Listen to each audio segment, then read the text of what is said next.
మంత్రి జగన్మోహన్ రెడ్డి దగ్గర నుంచి నాటి ప్రభుత్వం వైఎస్ఆర్సీపీ నుంచే తప్ప 2019 మేకు ముందు ఎక్కడ కూడా ఫేజ్ 1 గాని ఫేజ్ 2 గాని 41 గాని 45 గాని లేదు అనేటువంటి వాస్తవాన్ని సభాపూర్వకంగా విత్ రికార్డ్స్ ద్వారా చూపిస్తున్నాను అధ్యక్ష. వాళ్ళు కూడా ఏమన్నా రికార్డులు కావాలంటే రికార్డులు వాళ్ళ లీడర్ కూడా పంపిస్తాను అధ్యక్ష. అదేవిధంగా రెండవది అధ్యక్ష, ఏదైతే ప్రశ్నలు మరి ఏదైతే ఈ యొక్క పోలవరం మరి లెఫ్ట్ కెనాల్ గురించి గౌరవ సభ్యులు కూడా అడిగారు అధ్యక్ష. లెఫ్ట్ కెనాల్ ఏదైతే ఉందో మరి గత 5 సంవత్సరాల్లో ఒక్క రూపాయి పని గాని ఒక్క అరబస్తా సిమెంట్ గాని పనిచేయలేదు అధ్యక్ష. మళ్ళీ తెలుగుదేశం జనసేన బీజేపీ ఎన్డీఏ ప్రభుత్వం వచ్చిన తర్వాత ముఖ్యమంత్రిగా ప్రమాణ స్వీకారం చేసిన తర్వాత మొదటి క్షేత్ర పరిణ పోలవరంకి వెళ్లారు ముఖ్యమంత్రి గారు. అదేవిధంగా లెఫ్ట్ కెనాల్కి వెళ్ళి ఆయన కూడా చెప్పారు 2025 జూలైకి ఏదైతే పోలవరం పూర్తయ్యే లోపుగా అక్కడ పురుషోత్తపట్నం ఎత్తిపోతల నుంచి కనీసం ఒక 6,000 7,000 క్యూసెక్కుల నీరైనా ఉత్తరాంధ్రకు తీసుకెళ్లాలని చెప్తే మరి దాని మీద 1,650 కోట్ల రూపాయలతోటి మరి అన్ని కూడా మరి కాంట్రాక్టులు టెండర్లు పిలిచాము అధ్యక్ష. ఆల్రెడీ పనులు ప్రారంభించాం. ఏదైతే ఆ లెఫ్ట్ కెనాల్ కూడా రేపు 2025 జూన్ కల్లా పూర్తి చేసి ఉత్తరాంధ్రకు నీళ్లు తీసుకెళ్తామని చెప్పి కూడా సభాపూర్వకంగా కూడా తెలియజేస్తున్నాం అధ్యక్ష. అదేవిధంగా గౌరవ వెంకటేశ్వర గారు కూడా మరి ఏదైతే ప్రాజెక్టు నిర్వాసితుల కుటుంబాల గురించి అడిగారు అధ్యక్ష. ప్రాజెక్టు నిర్వాసితుల కుటుంబాలు అడిగారు అధ్యక్ష. ఆ నిర్వాసితుల కుటుంబాలు కూడా మరి ఏదైతే ఫేజ్ 1కి సంబంధించి మరి వెంకటేశ్వర గారు అడిగారు అధ్యక్ష. నిర్వాసితుల కుటుంబాలు వచ్చి ఫేజ్ 1 వచ్చి అంటే ఏదైతే 41.15 ఫస్ట్ ఫేజ్ కి వచ్చి మరి 38,060 కుటుంబాలు ఉన్నాయి అధ్యక్ష. అదేవిధంగా ఫేజ్ 2 వచ్చి 41.5 నుంచి 45.72 వరకు చూస్తే 58,600 కుటుంబాలు ఉన్నాయి అధ్యక్ష. మొత్తం కుటుంబాలు 96,660 కుటుంబాలు ఉన్నాయి అధ్యక్ష. ఇప్పటి వరకు కూడా 12,797 కుటుంబాలని షిఫ్ట్ చేయడం జరిగింది అధ్యక్ష.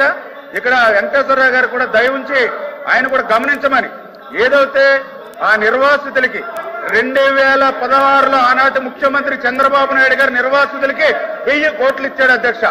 మళ్ళీ 2025లో మళ్ళీ చంద్రబాబు నాయుడు గారు ముఖ్యమంత్రిగా ఉండగా మొన్న 900 కోట్లు ఇచ్చారు అధ్యక్ష.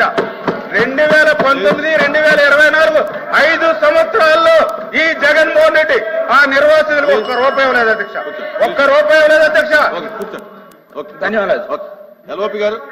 ఎల్ఓపి గారు సార్, ప్రశ్నోత్తరాల్లో తమరు ద్వారా నేను రిక్వెస్ట్ చేస్తుంది ఏంటంటే ప్రశ్న వాళ్ళే వేస్తున్నారు, సమాధానానికి వచ్చి ప్రశ్నకి ఆన్సర్ కాకుండా గత స్మృతిని వాళ్ళ గొప్పల్ని వాళ్ళ తాలూకా వీళ్ళని లేనివన్నీ ఫ్యాబ్రికేట్ చేస్తూ చెప్పుకొస్తున్నారు అధ్యక్ష. సూటిగా ప్రశ్న అడుగుతున్నాము.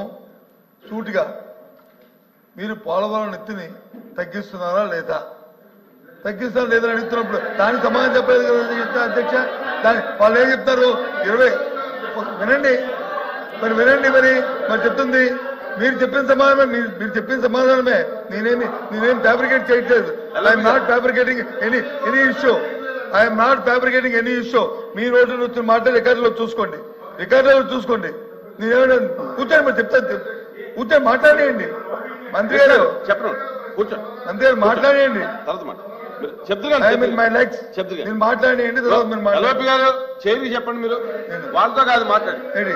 వాస్తవంగా ఆయన చెప్పింది ఏంటి సార్, 22వ సంవత్సరంలో 2022వ సంవత్సరంలో ఫస్ట్ ఫేజ్ లోకి ఆ డబ్బును రిలీజ్ చేయమని చెప్పి అప్పుడు ప్రభుత్వం ఆదిత్య దాస్ గారు సెక్రటరీగా ఉంటూ లేఖ రాశారని చెప్పారు. ఆ డబ్బు ఇవ్వండి, ఇది దాని తర్వాత అది కంటిన్యూ అవుతుంది అని చెప్పారు. ఇప్పుడు మేము అడుగుతుంది స్టేట్ కోసం ఈ ప్రభుత్వం కేంద్ర ప్రభుత్వంతో సంప్రదించిన తర్వాత ఉన్న సమాచారం ఏంటంటే రాష్ట్ర ప్రజలకు అందరికీ ఆందోళన ఏంటంటే ముఖ్యంగా ఉత్తరాంధ్ర ప్రాంతంలో మా ప్రజలకి అలాగే రాయలసీమ ప్రజలకి ఏదైతే ఎత్తు తగ్గిస్తే రాబోయే ఇందాక విద్యుత్ శాఖ మంత్రి గారు ఏదైతే మాట్లాడారో 900 మెగావాట్ల విద్యుత్ ఇస్తున్నారో లేకపోతే రాయలసీమకి వచ్చి మిగిలిన జిల్లాలు వెళ్ళాలన్నారో మా సుదృష్టం తవ్వాలన్నారో వీటికి అన్నిటికీ ప్రమాదం వచ్చే పరిస్థితి ఉంది.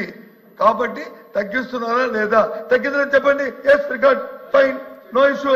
అదే ఆ మాట చెప్పండి. అంతే మేము అడుగుతుంది స్ట్రైట్ కోసం. అంతేగాని దానికి ఉపద్ఘాతాలు మా చరిత్రది మీ సార్ పోలవరం అంటే స్వర్గీయ రాజశేఖర రెడ్డి గారి జ్ఞాపకం వస్తారు.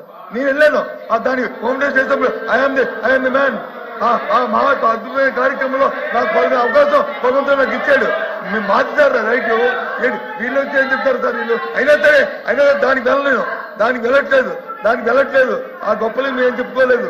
కానీ ఇవాళ సూటిగా ప్రభుత్వం తగ్గిస్తుందా, ప్రభుత్వం తగ్గించట్లేదా? సమాధానం చెప్పండి మంత్రి గారు.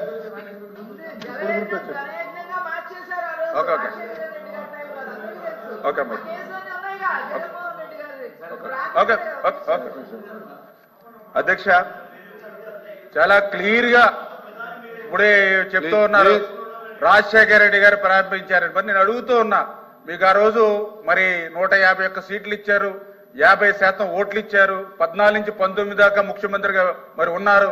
మరి ఎందుకు ఆ రోజు 72% పోలవరాన్ని యాజ్ ఎ రికార్డ్ చెప్తూ ఉన్నాయి? నేను చెప్పట్లా, యాజ్ ఏ పీపీ చెప్తుంది, సిడబ్ల్యూ చెప్తుంది 2019కి 72% పూర్తయిందని. మరి 72% పూర్తయినటువంటి ప్రాజెక్టుని మళ్ళీ అదే రికార్డ్ చెప్తున్నాయి 19-24 మధ్య కేవలం 2% మాత్రమే పూర్తయ్యాయని. మరి ఎందుకు 5 సంవత్సరాల అవకాశం ఇస్తే ఎందుకు చేయలేదు అధ్యక్ష? వాళ్ళు ఎవరైతే నీటిపారుదల శాఖ మంత్రులు, నేను కూడా ఎమ్మెల్యేగా ఉన్నాను అధ్యక్ష, ఆ రోజునటువంటి 2 మంత్రులు కూడా చెప్పారు. ఒకళ్ళు చెప్పారు, ఒక మంత్రి ఏది 50% ఫుల్ పెర్సెంట్ అని ఆయన భాషలో ఆయన ఒక మంత్రి చెప్పాడు, అది ఇంకొక మంత్రి చెప్పాడు. ఈ పోలవరం ప్రాజెక్టు ఎవరికీ అర్థం కాదు, ఎందుకంటే నాకే అర్థం కాలేదు కాబట్టి ఇది ఎప్పుడు పూర్తవుతుందో తెలియదని ఇంకో మంత్రి చెప్పాడు అధ్యక్ష. వీళ్ళకి 5 సంవత్సరాలు అధికారం ఇస్తే వీళ్ళు చెప్పింది అదే అధ్యక్ష. కానీ ఈ రోజు చాలా క్లియర్ గా మళ్ళీ నేను బొత్స సత్యనారాయణ గారు కూడా చెప్తూ ఉన్నాం, గత మీటింగ్ లో కూడా చెప్పాం, మళ్ళీ చెప్తూ ఉన్నా, చంద్రబాబు నాయుడు గారి స్కీము నదుల అనుసంధానం. ఆ నదుల అనుసంధానం అవ్వాలనంటే ఖచ్చితంగా పోలవరం అనేది ప్లస్ 45.72 మీటర్స్ కే పోలవరం నిర్మాణం పూర్తవుతుంది. ఆ ప్లస్ 45.72 కి పోలవరం నిర్మాణం పూర్తి చేసి ఆ గోదావరి జలాలు వాళ్ళ మరి ప్రభుత్వం ఇవ్వలేకపోయినా ఉత్తరాంధ్రకు మేము నీళ్లు తీసుకెళ్లిస్తాం, అదేవిధంగా వాళ్ళ రాయలసీమకు కూడా మేము నీళ్లు ఇస్తామని చెప్పి మీ ద్వారా తెలియజేస్తున్నాం అధ్యక్ష. Question number 138110 minister for social welfare.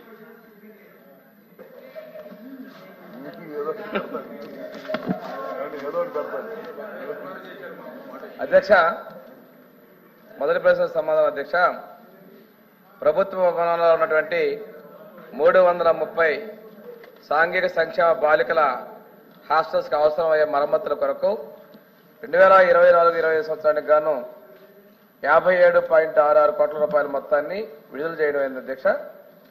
రెండవ ప్రశ్న సమాధానం అవునండి. మూడవ ప్రశ్న సమాధానం స్వచ్ఛంద కార్పొరేషన్ ద్వారా